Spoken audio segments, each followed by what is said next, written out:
Good morning to our participants in North America, and good afternoon to everyone joining us from Europe, and good night or good morning to folks joining us from other regions of this world. Welcome to our live web talk on sustainable and innovative urban mobility.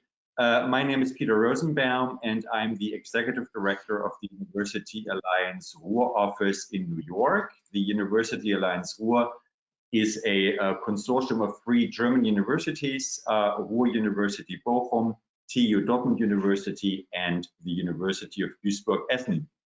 We are so excited to be part of the Climate Week New York City, the biggest climate summit taking place this year. So let me quickly acknowledge the excellent work of the Climate Group, an international non-for-profit organization. They not only put on events such as Climate Week New York City, but they also bring together powerful networks of business and governments in order to accelerate climate action to achieve a world of no more than 1.5 degrees Celsius of global warming and greater prosperity for all. So thank you very much for doing such a great job. I would also like to mention and thank our partner organizations. They are eCLAY, Local Governments for Sustainability, the Urban Transportation Alliance, as well as the German Center for Research and Innovation here in New York, whose program manager Dietrich Brenner is with us. Dietrich, welcome. Hey, good morning to all of you, and yeah, thanks for having us. The German Center for Research and Innovation is a proud co-host of this event, and we are also very happy to partner with New York City Climate Week this year. So the GCRI is one of 5 centers worldwide, and we showcase German innovation, science, and research in the US. And we do that together with partners, amazing partners like the University Alliance Ruhr with Peter Rosenbaum. We are at the same building, and for the GCRI, we always have an annual topic, and it happens to be that this year's focus topic is cities and climate. So I'm very happy that you're all interested in this New York City Climate Week. And I'd like to take my chance and invite you all to the Future Forum Building Biopolis. This is our event happening next month in October, and our plan is to build a biopolis, the green city of the future. And you will hear even more about transatlantic partnerships concerning climate change and development and science, and also in the industry. The Future Forum will be happening from 14th to 17th of October, and you can join us every day from 11 a.m. to 1:30 p.m. Spots are limited, so claim your spot. It's dwih-futureforum.org, and Peter will remind you at the end of the session to register. We are looking forward to have you. For now, I'm very curious about this event today, and back to you, Peter. Thank you very much, Dietrich, and we'll also make sure to give you more details in our chat box. So please make sure to check out the chat box. We'll leave you the website of the German Center for Research and Innovation and the link to the event that Dietrich just talked about. Let me real quickly introduce our speakers. They are Ani Melkonian. Ani is the director of the Center for Logistics and Traffic at the University of Duisburg, Essen. Ani's center works on long-term, sustainable, economically beneficial, socially acceptable, and ecologically reliable innovations in logistics, mobility, and traffic. Not an easy task.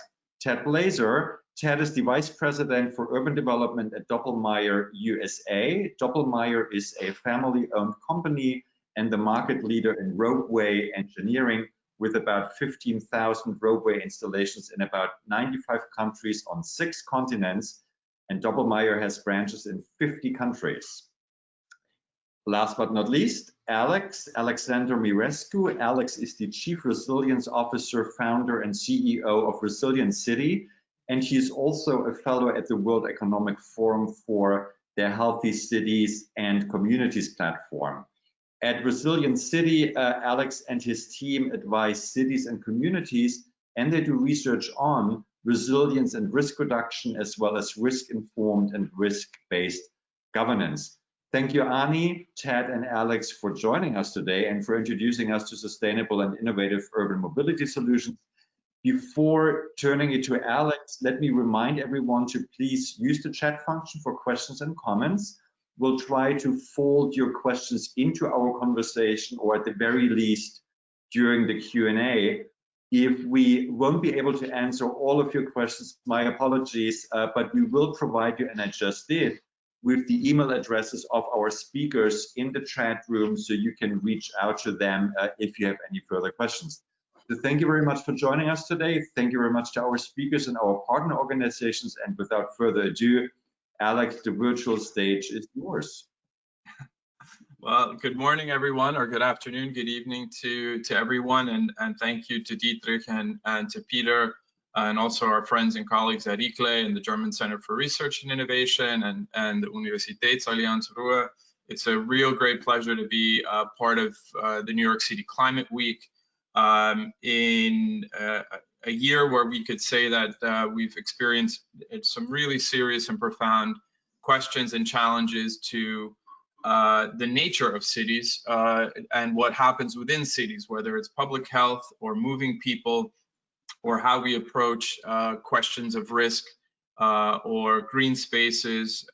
There are some very, very big questions that even 6 or 9 months ago, this conversation might have been designed and conceptualized from a rather different perspective. But whatever happens, of course, cities are expanding, and especially medium-sized cities are urbanizing at extremely fast rates. And whatever hit that cities are taking now, and big questions about people wanting to remain in cities with the coronavirus pandemic, not only in North America, but globally, there is the long-term question of urbanization. And we all know that by mid-century, something to the effect of 7 of every 10 inhabitants of this planet will live in some sort of urban fabric, will live in or reside in some sort of urban center. And the greatest expansion at the moment we see are in smaller and medium-sized cities. And I happen to be living in a medium-sized city here, Jersey City, which is essentially, I would say, not only what we call the 6th borough of Manhattan, but we're also essentially the largest political unit directly within the footprint of New York City without actually being part of New York City. And so we want to address some pretty big questions. And so I'm really excited to have as our panelists and discussants here, Ted and Annie. And I first want to bring in this element of what's happening in terms of new innovations for transportation. We are not going to get around a pandemic or no pandemic.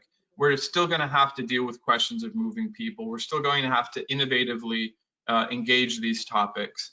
And we have to address big questions of inequity. We have to answer or provide some sort of responses to inclusive design for urban mobility and, of course, sustainable urban mobility. And we have some big questions about underserved communities. And to sort of kick this off, I wanted to present some interesting information. And if I can just get the screen share here, do I have that function? Let me see. Right.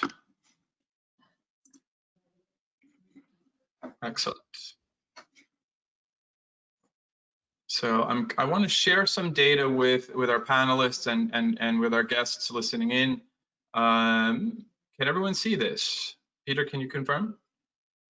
Okay, here we go. I think I got it. It's Julia. Here it is.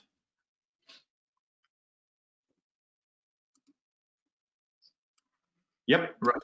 Okay, excellent. So I want to, just present some interesting information that is coming out of cities and this one is, like I said, from Jersey City.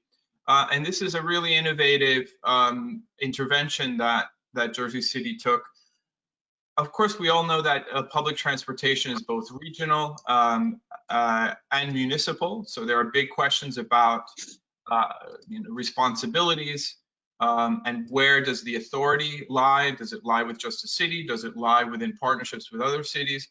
But ultimately, cities also need to take responsibility and full ownership of how they design transportation within their cities, even if it's part of like a wider regional network like what we have in New York, but in virtually every other major metropolis area. So this was an interesting project that Jersey City launched earlier this year. It's called VIA, and it is a wholly owned and administered Jersey City on-demand transit service that is designed to essentially bring greater access to public transit, especially in areas that what we would call transit deserts, so areas where it's rather difficult to get to some form of public transportation or use some sort of public transportation to get to a wider transit hub. So this is some really great data that we just received from their second quarter performance report.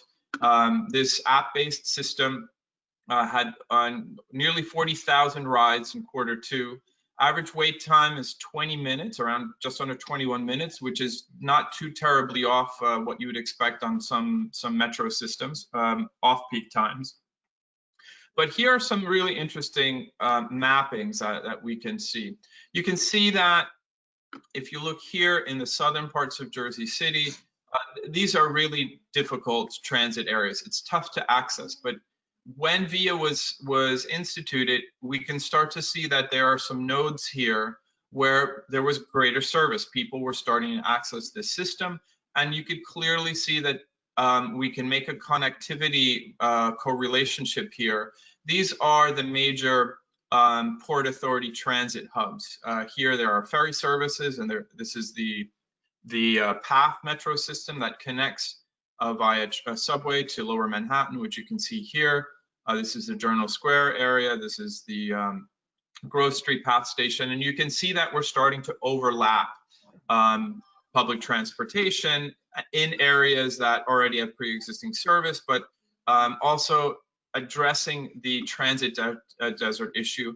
And it doesn't take, you don't have to be a PhD in sociology to understand that these are also underserved communities and largely communities of color. And this is certainly a very good measure of addressing some of those issues. But the nice thing is this is largely an electric fleet. So we're not only talking about inclusive transportation options, reducing transit deserts, but we're also looking at this option, at this intervention in Jersey City as a sustainable one with in Q2 nearly 31,000 miles driven. That's over 55,000 kilometers because it's an electric fleet. 27,000 pounds of carbon dioxide were avoided, as well as nearly 1,400 gallons of gas. That's over 5,000 liters. So this has really been a new intervention in 2020, and we look forward to the next couple of years to see how this rolls out and what lessons we can learn. So I will stop the screen share here and go back to the panelists. And so looking at innovation and looking at new ideas of sustainably moving people, I want to ask Annie this opening question is, we need to adapt, readapt, and redefine urban mobility and make it shift towards more sustainable models of transportation. This is not only moving people, we also know that transportation moves people, it moves goods, so it's a supply chain, but it also moves ideas. So I want to open up the discussion here with you, Annie, on redefining and readapting sustainable urban mobility. What are your thoughts? Thank you very much, Alex, for giving me the chance to present some thoughts of mine. If I might share my desktop, I hope that you will see it right now. Yes. Are you good? Excellent. Yes, thank you. Yes, so perfectly said, Alex, that sorry, I think we do not see my screen anymore. Okay, now. Yeah, you are perfectly right saying that cities are responsible for sustainable design, considering all the relevant areas like green spaces, health issues, mobility aspects, but also mobility not only of passengers, but also goods. Thermal comfort and also generally the human health is very important, and surely urban climate. So all these aspects should be somehow incorporated when we come to cities and their responsible and innovative design for the futures. So what I wanted to share with you are probably some project examples, and then I will come up with some recommendations, and then I'm open for any kind of discussion. What I wanted to share with you is this very complex slide, which we have done with City Hall of Duisburg. So we have developed a Duisburg climate mitigation plan together with Duisburg Harbor. You might know that it is the biggest Binnenhafen harbor of Europe. So what we identified is perfectly in line what Alex said. In order to design sustainable cities, we have to come up with various aspects like energy, energy design, climate-friendly procurement, sharing economy, collaborative consumption models like Uber and Co, what we know, gender and diversity, cross-sectoral interactions, industry and economy. Nowadays we are talking about industry 4.0, which is then digitization surely and industrial symbiosis, but more importantly, mobility, logistics and climate-friendly urban development are the subjects of today's webinar. That's why I will be concentrated on those. What I wanted to share with you is this traffic monitoring and air pollution software, what we have used once we were dealing with Green Capital City of Essen, which was the European Green Capital in 2017.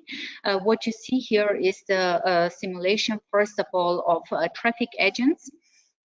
You can see within real time what kind of agents are moving. Here is for New York City, because I thought that could be an interesting within the frames of the New York Climate Week. And using these traffic modes, we came up with second model, which is shown here. This is air pollution simulation in an urban canyon in a street here in metropolitan region, and you can see how the air pollution is being developed within a course of a day for 24 hours. And what you can see is here that most definitely it's not only an issue of traffic within a strict street canyon, but it might go above the street canyon. Therefore, the entire design of the urban areas is very important, rather than considering only a single street or a district.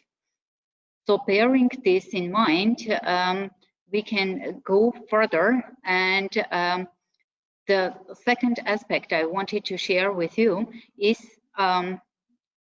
here, how can we really then combine this air pollution simulations and also urban mobility on the behalf of New York traffic simulator? Why is it important to link? So here are some aspects I would like to discuss with you further on. It's very important because of monitoring of distribution and dispersion of pollutants within urban areas is essential to come up with analysis and improvement of the health conditions for human beings, surely. And this is an issue which we really deal with in the last year. this consideration of pollution dynamics is very important for forecasting the mobility behavior and also dynamics of multi-agents within urban areas. Investments in transport infrastructure and land use, especially with living spaces, is an issue for urban design, and sharing models on societies are also a very interesting trend that we see during the last couple of years. Coming up with this just general urban simulation model, I will jump to another issue, and just for a second, I will share this. I would like to share this slide with you, which is a very complex model of system dynamics dealing with several cities in metropolitan area of Ruhr. We have here 5.6 million people living. So therefore, to design a metropolitan area, which is very similar to issues of New York, I would like to highlight the fact that several dynamical problems should be considered without going into the details into variables. These dynamics consider population dynamics, investment infrastructure and land use, economic viability of public investment, sharing society in digital era, mobility dynamics, and environmental issues. After having simulated all the aspects within these dynamical models, we came up with recommendations. And with these aspects, I will leave the stage for discussions. The percentage of renewable energy use in motorized vehicles within electrical engines surely should be at least 80% in order not to generate rebound effects. And this is very important once we talk about very innovative transportation systems like electrical engines. However, we need to take into consideration the fact that energy should be also coming from renewable sources. Economic growth, 20% we have calculated, can play a significant role in the reduction of CO2 emissions. And the calculations show that in Germany at this moment we have €1,000 capita per year investments in public infrastructures. And if we increase this sum to 3,500 euros per capita per annum, then we can reduce CO2 emissions from 60 million tons to 20 million. And even more, if we increase this public infrastructure for 4,000 euros per capita, then we might be able to become CO2 neutral by 2030. And according to these recommendations, the most relevant questions what we ask in almost each city is what strategies are really relevant to push this innovation towards more sustainable transportation and mobility strategies. Are those push measures or pull measures? Our recommendations are really clear. The combination of push and pull measures should be there. So with this, I stop sharing with my screen and open for any kind of questions if you have any. So I think if I were to give some generalized observations to that really fantastic and data-specific presentation from Ani, clearly we're looking at not only transportation, but transportation as part of very dynamic larger systems that affect not only mobility, but have ecological environmental impacts, the health of business development in cities, moving goods, moving people. So this is clearly just not an urban mobility issue. And if we're going to redefine and readapt cities along these systems models, clearly we can't just be doing the same things. And this is a couple of the takeaways, Annie, that jumped right out at me through your presentation. I want to now carry on with this question of readaptation and redefining cities, and turn to Ted. I had the great pleasure of working with UN Habitat's Academy for Sustainable Urban Mobility 2 years ago. And it was Ted's company, Doppelmayr, that was one of the co-sponsors of this. And so for 1 week, we got this really excellent training on new innovations and new definitions of urban mobility. And Doppelmayr is really one of the global leaders in urban roadway systems, which we see, if you follow this, you see how this is expanding throughout not only developed countries, but developing societies in Latin America, in Southeast Asia, but also Europe and North America. So Ted, I want to hand over this question to you.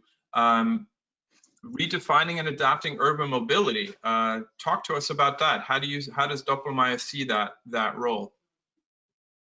Well, we see it as an emerging means for urban transit. And if you look at the systems that are in place in most cities that we go to, they're defined, they are where they are, and expansion is sometimes difficult, takes a long time, and is expensive.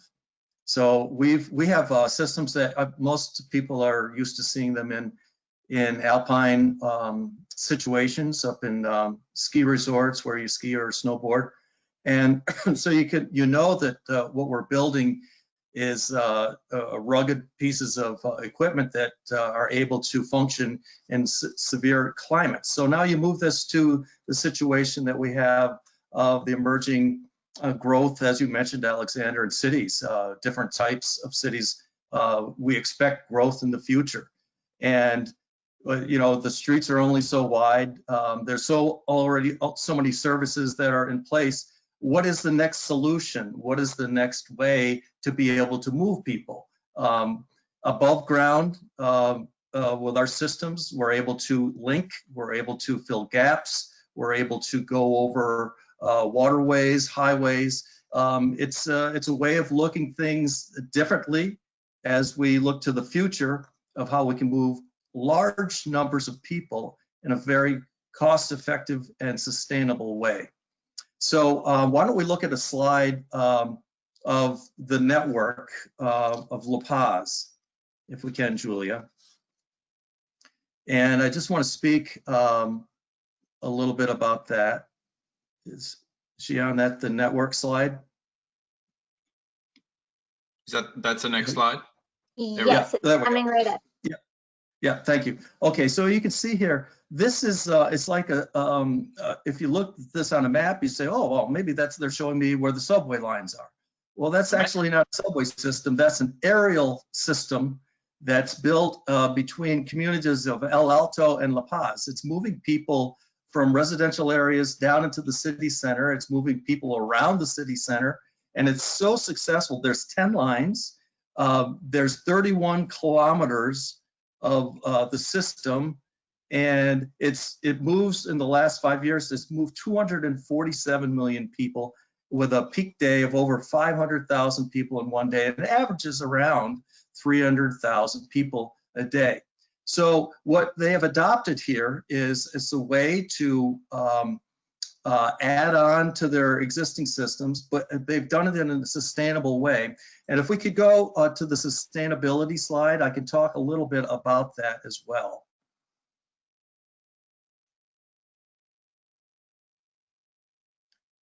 So if we've looked at a lifespan of systems, an aerial ropeway system, a rail tram system, large bus, small bus system.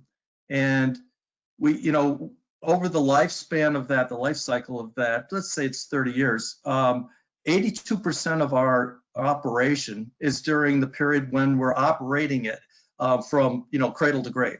So in that 82%, it can be operated off green electricity. So it's virtually carbon neutral, which I think as we move forward, the type of systems we want to move people have to be that. That's the direction we have to go. So it's the wave of our future. It's the way to move large numbers of people, and up to 6,000 people an hour per direction can be moved in our systems.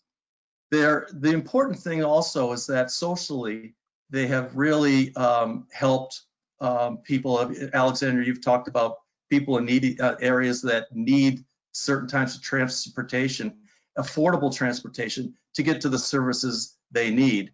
And maybe perhaps we could go to the next slide that would look at station services.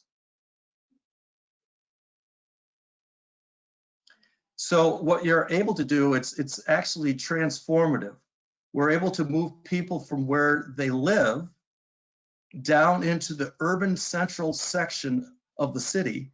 And if you look at this slide where there's a yellow storefront there, that's a shop. There's all sorts of shops here. People can, they can go from their homes, they can ride in a virtually quick fashion, clean fashion, ventilated fashion, mobility for all, people in wheelchairs, with carriages, baby carriages, with bicycles. They can move down into the city center. They can take care of business. They can go to the grocery store. They can go to the doctor's appointment. They can do whatever they need, and then they can just get back on and they can go home. And they do it in like in La Paz, the amount of time that was saved, it was staggering, actually. So when you look at the time saved and the clean way of moving people compared to maybe buses or other forms of transportation, that's what gives it such a clean flavor and such attractiveness, I think, moving forward. And the other thing is, in our challenge times, as you know, post-COVID, we know budgets are going to be tight. These systems can be, they are a small footprint. They are relatively quick to put up.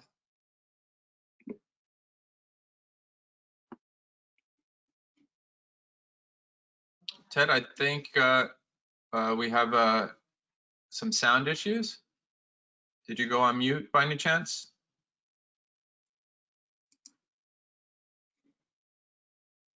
Let me see. So Ted, I think we have some sound problems on your end. It's going to be an elevated state. Oh, here we go. You're back. Sorry, we had a sound issue there for about 30 seconds. If you can walk that back a little bit. Yes, Julie, if Julie could put up the elevated station. Okay.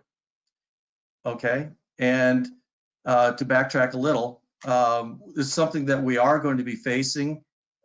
We are facing it currently in our urban areas, is that with storm surges coming, or if we have climate change, or a big, let's say a hurricane comes through, we have stations that, this is a typical station in an urban setting. You'll see the towers, the passengers are elevated. The ingress and egress is from an elevated area. So, and it spans over the highway, so the footprint there is unobtrusive also. But just to give you a flavor of what these systems look like in an urban setting. And I'd like to finish up with, and Alexander, we were talking about it yesterday, the Koblenz installation. And it's in Germany. Fantastic project that you guys did. Yes, now, and thank you for bringing it up, because I love talking about this. This is one of our larger cabins. It's a 35 passenger, it's called a 3S. It spans the Rhine River. So as I was saying that, you know, our systems are very adaptable, because they can go over rivers like this without the towers in the middle in certain spans. And if you look at this one, it's moving people from the mainland across the Rhine and up to a fortress. And I think one of the things that we talked about yesterday is, you know, moving forward, besides moving people during the rush hours in the morning and the afternoon, there's opportunities with our systems for tourism also, which adds to the cash banks of the cities. It can help them sustain the operations. It can help them take care of people for alternate activities, clean, green activities to do with the family. So this is a perfect example of that, going up to the fortress. It's settled right near a church, and it's right, so you see the ultimate differences in cultural, architecture. You see an old church in Germany and you see this new installation, which is beautiful. And I asked the priest there, I said, what was it like having this installation in your backyard? What's it really mean to you? He goes, our candle sales are up. So we have people, you know, that are mixing around in different cultural activities and fitting right into the communities. I think that was a wonderful statement of how our urban systems can fit in with with existing architecture also. So I'd like to jump in on that point, Ted, because this was actually our city of training with UN Habitat and with the Academy of Sustainable Urban Mobility. We visited Koblenz, we met with the mayor and members of council. And here's an interesting point that we don't see in cities very often, and we don't see this level of satisfaction and congruency around transportation in cities. Of course, there were some people who were against the idea when it was first being floated, but now there's something like 90% satisfaction rates of the residents of Koblenz. So it has brought municipal benefit, and I think Ted's point, and this again, this links extremely well to Annie's point on these complex systemic dynamics of cities. We have to not look at transportation just to move people, but we have to look at it in terms of generating other types of profits and business. And the mayor told me this, and I couldn't get the official data points, but if it helps, it wasn't. We can think that there's political manipulation. Every party or mayor wants to look great. If they're doing good things, even better. But the mayor told me this, and it was a member of the council from the opposition party who confirmed it. So they were friendly on this point. The mayor said that he was working with the local tourism bureau and like a hotel guild, a hotel association in the city. And they found that pre-ropeway intervention, Koblenz, which is a beautiful but small city, not necessarily a huge tourism attractor for this part of West Germany, western part of Germany, that they annually were booking around, they were registering around 200,000 annual hotel room bookings. Pre-ropeway. Post-ropeway, because they're now able to link cultural events and it is just fun taking this system across the Rhine River. You get amazing views. Koblenz registers over 600,000 annual hotel bookings. That is 3 times, that is 300% growth in tourism. Can you imagine if how many people in La Paz or Medellin or any other of the great cities that are moving to urban ropeway systems? You have to just consider the fact that there's a serious element of tourism involved in that. So I want to move back to a question for Annie here.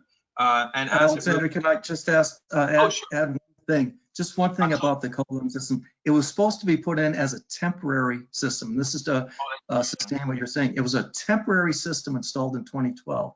It was so popular and so effective that they voted to keep it.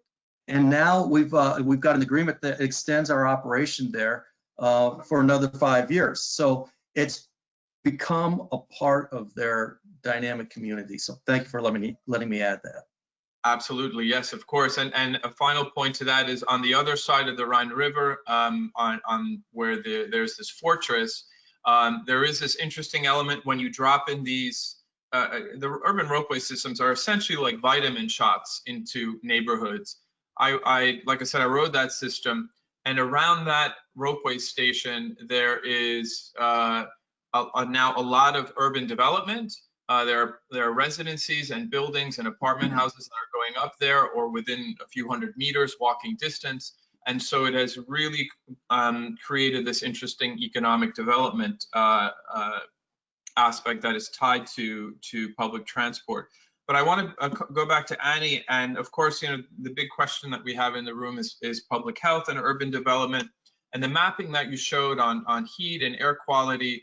I want to go back to a little bit of that information and see where do we see the connections between public health and transportation in a post-COVID or in a current COVID-19 world.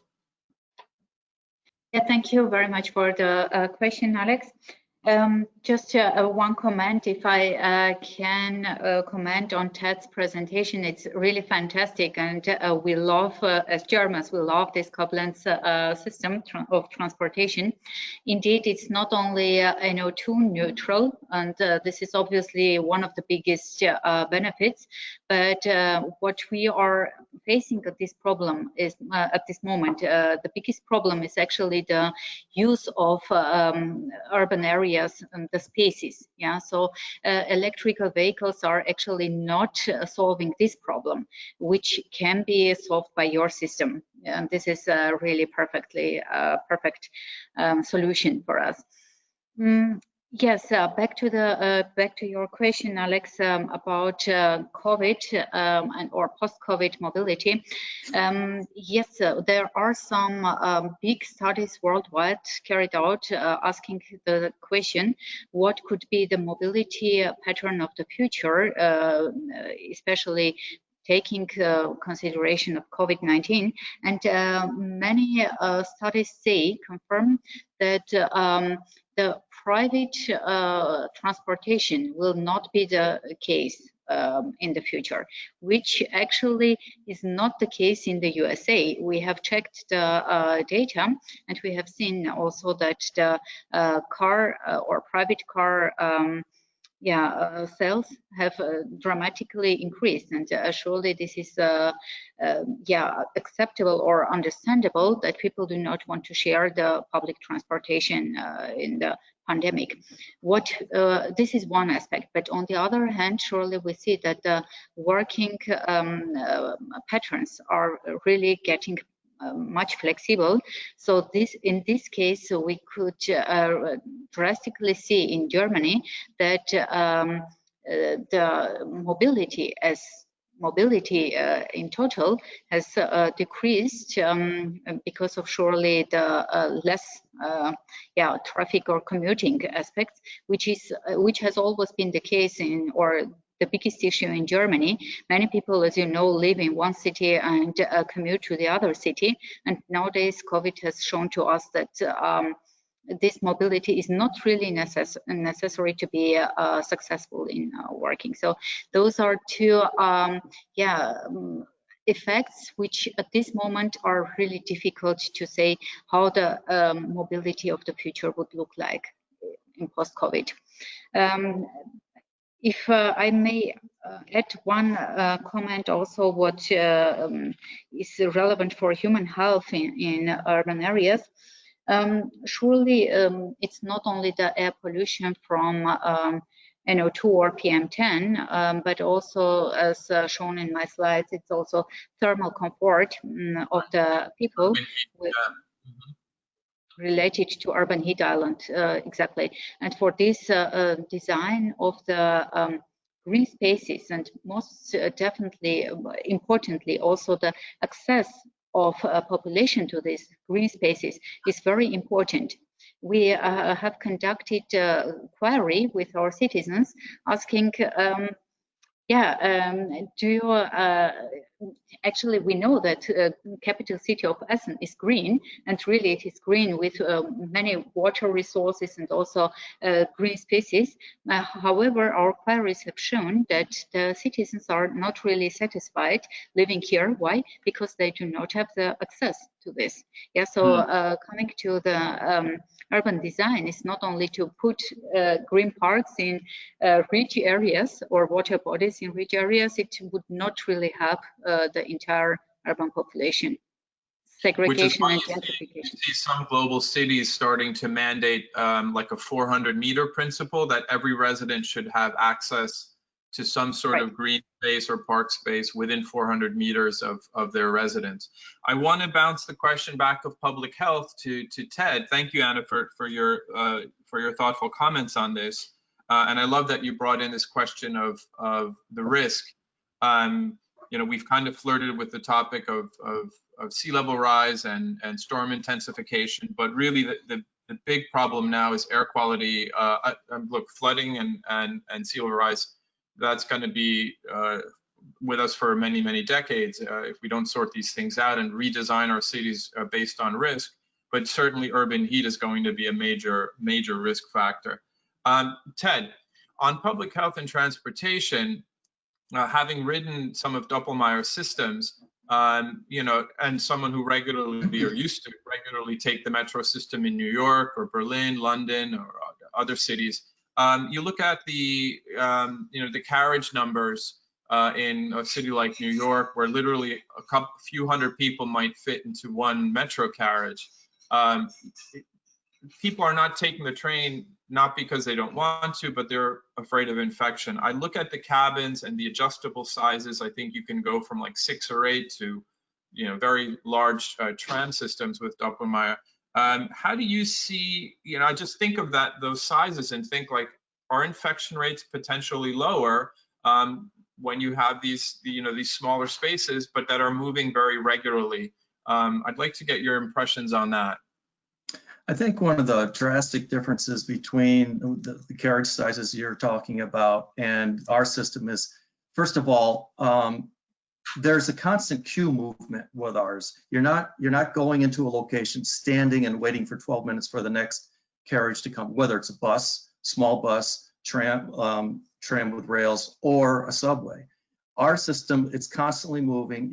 There's every 15, or depending on the cadence or the many cabins are on the line, you're getting into a cabin and people are always moving. You're not waiting next to a bunch of other people.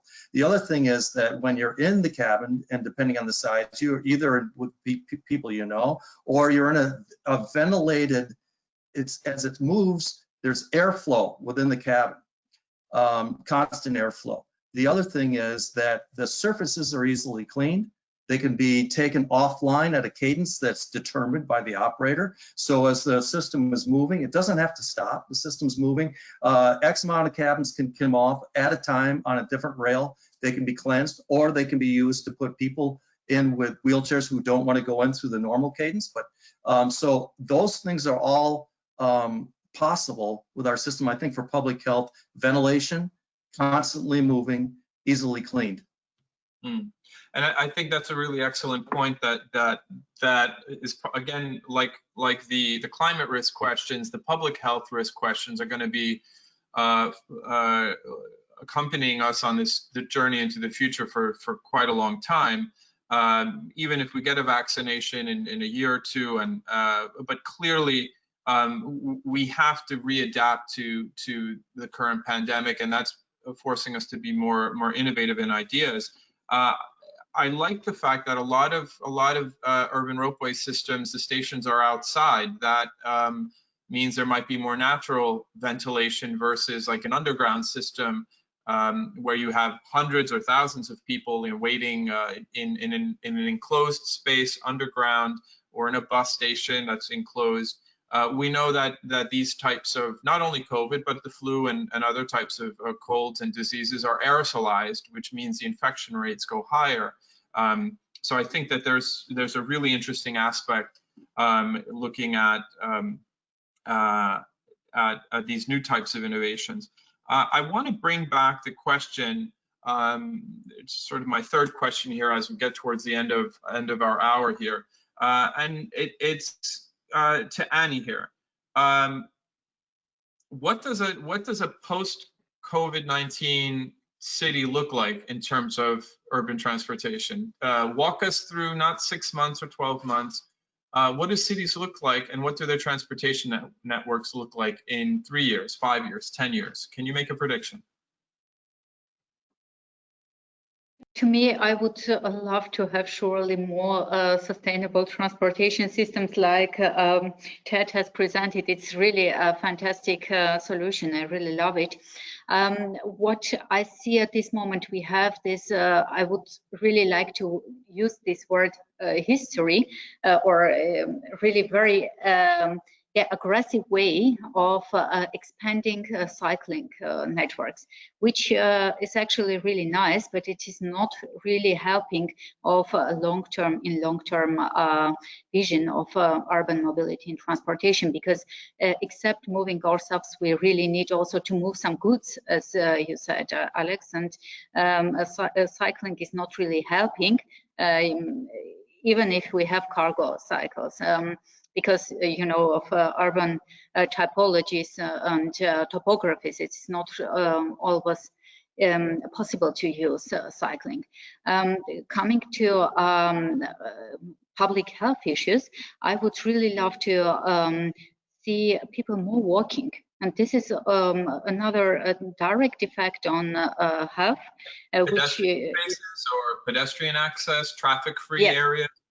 Absolutely, which is completely missing at this moment. I'm not talking about the USA, but also in Germany, these pedestrian areas are always neglected. Very importantly, if we have a look at the long-term vision, we need to have internet coverage, which is not the case even in German cities, in order to support connected, integrated transportation systems. This is the most important for the future.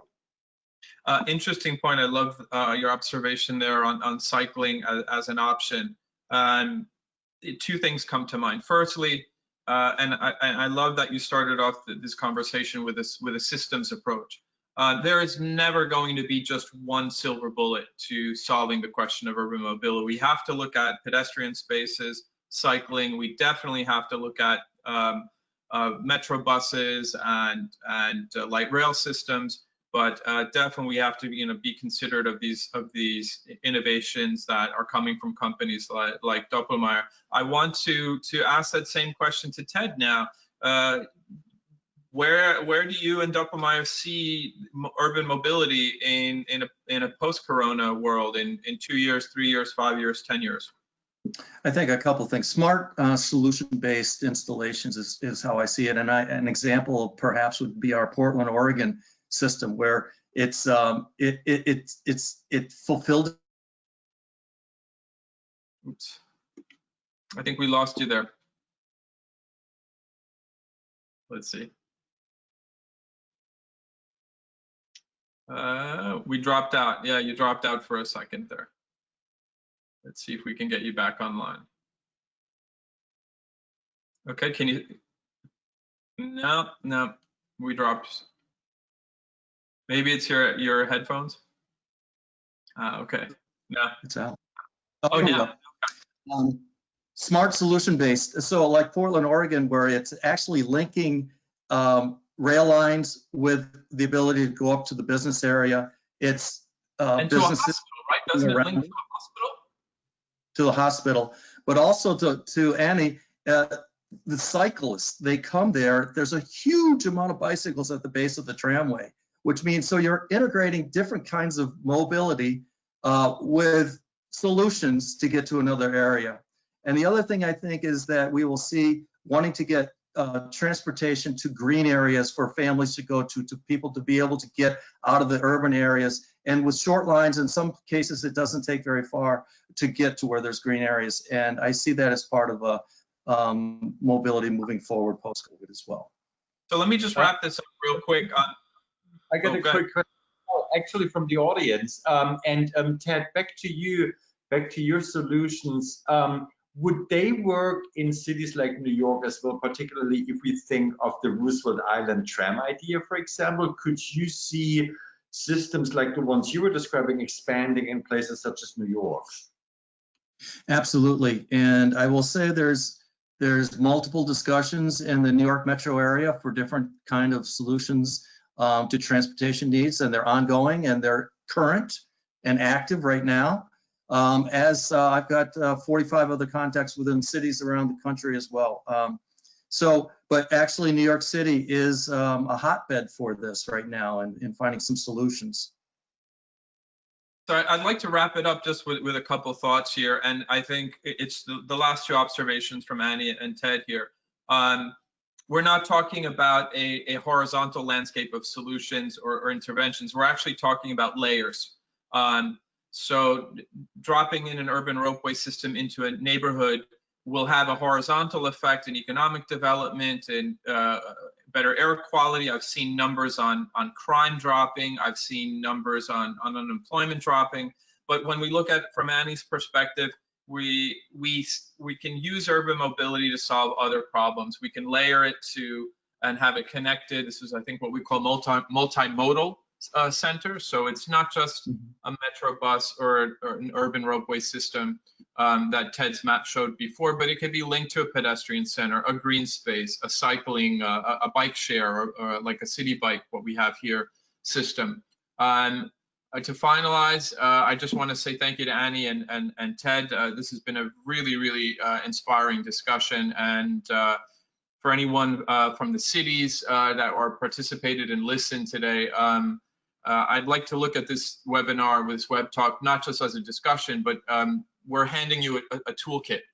These are really tools to solve some of the big challenges that are coming to urban policy in the future. So with that, I want to thank everyone for their participation and observations, and I'm going to hand over the floor to Peter. Thank you very much. Great job. Thank you, Ted. Thank you, Annie. And now that everyone has a toolkit, easy, right? Just, you know, make your cities more sustainable. Thank you very much, everyone, for listening. And I do want to point out again 2 things. First of all, make sure to check out the other many events happening as part of Climate Week New York City. I just provided you with the link in our chat box, and also make sure to look at the program of the Future Forum Building Biopolis, because we are going to talk about a lot of these issues. Our University Alliance is organizing 1 session on supply chain management, so make sure to check out that workshop. We'll also have an installation on urban soundscapes. What are cities supposed to sound like to make them sound pleasant? So many other things. Have a look, and thank you again, everyone, and have a good day. Thank you. Thanks for joining us. Thank you. Thank you, everyone.